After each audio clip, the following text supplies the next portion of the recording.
Hello friends, எல்லாரும் எப்படி இருக்கீங்க? நல்லா இருக்கீங்களா? வாங்க இன்னைக்கு நம்ம தென் தமிழகத்தின் ஆன்மீக ஒற்றுமைக்கு அடையாளமான மெஞ்ஞானபுரம் அசன விருந்தை பற்றி ஒரு காணொலியை பார்க்கலாம். தூத்துக்குடி மாவட்டத்தில் அமைதியான கிராம சூழலில் பசுமை நிலத்தில் அமைந்துள்ள இந்த புனித ஊர் சாதாரணமான கிராமம் அல்ல, ஒற்றுமையை கற்றுக் கொடுக்கும் ஒரு கிராமம். இங்கே நடைபெறும் அசன விருந்து சமபந்தி விருந்து என்றும் அழைக்கப்படுகிறது. இந்த அசன விருந்தின் மையமாக திகழ்வது மெஞ்ஞானபுர ஆலயம்.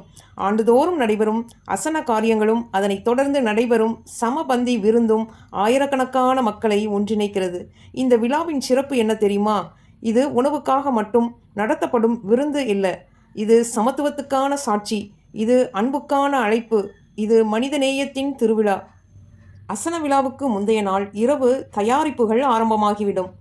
இரவு கோயில் மணி அடித்தவுடன் கிராமம் முழுவதும் ஒரு உயிர்ப்புடன் எழுந்து நிற்கும். பெரிய பெரிய மூட்டைகளில் காய்கறிகள் கொண்டு வரப்படும். உருளைக்கிழங்கு, வெங்காயம், கத்தரிக்காய், பச்சை மிளகாய் எல்லாம் குவிந்து கிடக்கும். அங்கே பாருங்கள், ஒரு பக்கம் வாலிபர்கள் காய்கறி மூட்டைகளை இறக்குகிறார்கள். மற்றொரு பக்கம் பெண்கள் தரையில் விரிக்கப்பட்ட பெரிய பாய்களில் அமர்ந்து காய்கறி வெட்ட தொடங்குகிறார்கள். முதியவர்கள் அனுபவத்தோடு வேலையை ஒழுங்குபடுத்துகிறார்கள். சிறுவர்கள் கூட எங்களுக்கு என்ன வேலை என்று ஆர்வமாக ஓடி வருகிறார்கள். இரவு 9 மணியிலிருந்து விடியற்காலை 3 மணி வரை சிரிப்பும் இருக்கும், கிறிஸ்தவ பாடல்கள் ஒலிக்கும், சில சமயம் ஜபமும் நடைபெறும். ஆனால் வேலை மட்டும் நிற்காது, தொடர்ந்து நடைபெற்று கொண்டே இருக்கும். எல்லோரும் ஒற்றுமையோடு ஒழுங்கோடு. அந்த நேரத்தில் யார் நான் பெரியவன் நான் சிறியவன் என்று நினைப்பதில்லை. அங்கே எல்லோரும் சேவகர்கள். காலை ஒளி மெல்ல மெல்ல பரவும்போது பெரிய அடுப்புகள் ஏற்றப்படும். மர வெப்பத்தில் சமைக்கப்படும் அந்த உணவின் வாசனை முழு கிராமத்தையும் ஆனந்தத்தில் ஆழ்த்தும். பெரிய இரும்பு பாத்திரங்களில் சாம்பார் கொதிக்கும், அரிசி வேகும், கூட்டு பொரியல் குழம்பு எல்லாம் அன்போடு தயாராகும். அந்த சமையலறை ஒரு திருவிழா போல அங்கே இருக்கும். அங்கே சம்பளம் கிடையாது, அங்கே சண்டை கிடையாது, அங்கே அன்பு மட்டும்தான். பிறகு அசன காரியங்கள் ஆரம்பமாகும். தூரத்திலிருந்து வந்த விருந்தினர்கள், வெளிநாடுகளிலிருந்தும் வந்த குடும்பங்கள், உள்ளூர் மக்கள் அனைவரும் ஆலய வளாகத்தில் கூடுவார்கள். ஜபம், பாடல்கள், ஆன்மீக உரைகள், ஒவ்வொரு வார்த்தையும் மக்களின் மனதை தொட்டு புதுப்பிக்கும். அதற்கு பிறகு முக்கியமான தருணம் சமபந்தி விருந்து. நீண்ட வரிசையாக மக்கள் அமர்வார்கள். அங்கே யாருக்கும் விஐபி இருக்கை இல்லை.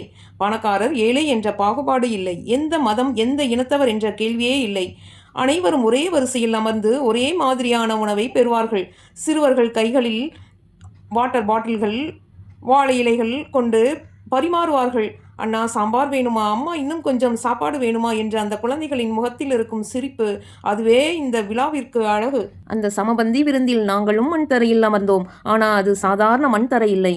அது எங்களுக்கு சிம்மாசனம் போல் தோன்றியது. ஏனென்றால் அது ஒரு ஆசீர்வாதமான சாப்பாடு, அது ஒரு ஆசீர்வாதமான விருந்து, அது அன்பால் நிரம்பிய பரிசுத்தமான ஒரு தருணம். தென் தமிழகத்தின் ஆன்மீக ஒற்றுமைக்கு அடையாளமான மெஞ்ஞானபுரம் அசன விருந்திலே அந்த அனுபவம் உண்மையிலேயே மறக்க முடியாது. நாங்கள் எல்லோரும் வரிசையாக தரையில் அமர்ந்தோம்.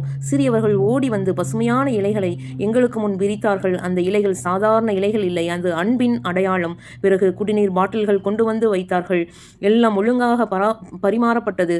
ஒவ்வொருவரையும் மரியாதையோடு வேணுமா என்று கேட்டு அந்த பாச வார்த்தைகள் மனதை தொட்டது.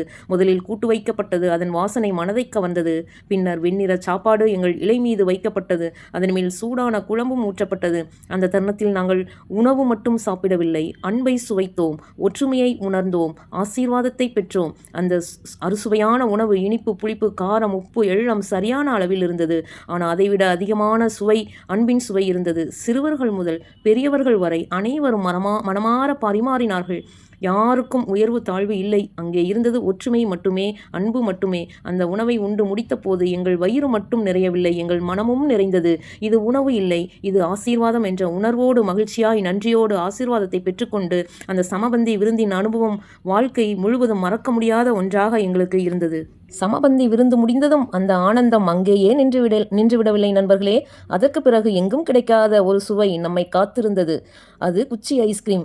சிறு பிள்ளையாய் இருந்த காலத்தில் திருவிழா வந்தாலே வாங்கி சாப்பிட்ட அந்த குச்சி ஐஸின் சுவை.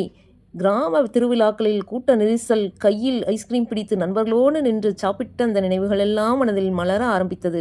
அதே மாதிரி நாங்களும் வாங்கி சாப்பிட்டோம். குளிர்ச்சியான அந்த ஐஸ்கிரீம் நாக்கில் உருகும் போது இதயம் குழந்தையாக மாறிவிட்டது. சிரித்தபடி குனிந்து பிடித்து கொண்டு மெல்ல நடைபோட்டு அடுத்த நிகழ்ச்சிக்காக, வானவேடிக்கைக்காக நாங்கள் கிளம்பினோம். வானவேடிக்கை பார்க்க செல்வதற்கு அந்த நுழைவு வாயில் பார்க்கும்போது ஒரு கம்பீரமான தோற்றத்தோடு எங்களை வரவேற்றது.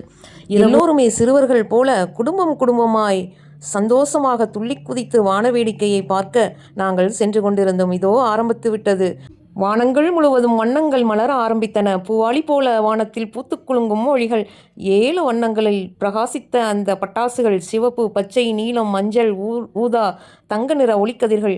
பெரிய பெரிய ஸ்டார்கள் வானத்தில் மின்னுவது போல ஒரு நொடிக்கு முழு வானம் முழுவதும் ஒளியாய் நிரப்பியது.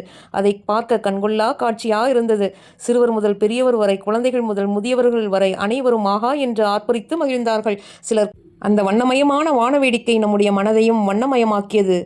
அது ஆனந்தத்தின் வெளிப்பாடு. இந்த ஆசீர்வாதமான நாளையும் மனதில் நிறுத்தி கொண்டு ஆசீர்வாதத்தை பெற்றுக்கொண்டு நன்றி உணர்வோடு நாங்கள் சென்னை திரும்பினோம். இந்த காணொலியை நீங்களும் பார்த்து என்ஜாய் பண்ணியிருப்பீங்கன்னு நம்புகிறேன் ஃப்ரெண்ட்ஸ். Thank you friends. ஷேர் பண்ணுங்கள், லைக் பண்ணுங்கள், கமெண்ட் பண்ணுங்கள், சப்ஸ்கிரைப் பண்ணுங்கள். தேங்க்யூ. God bless you.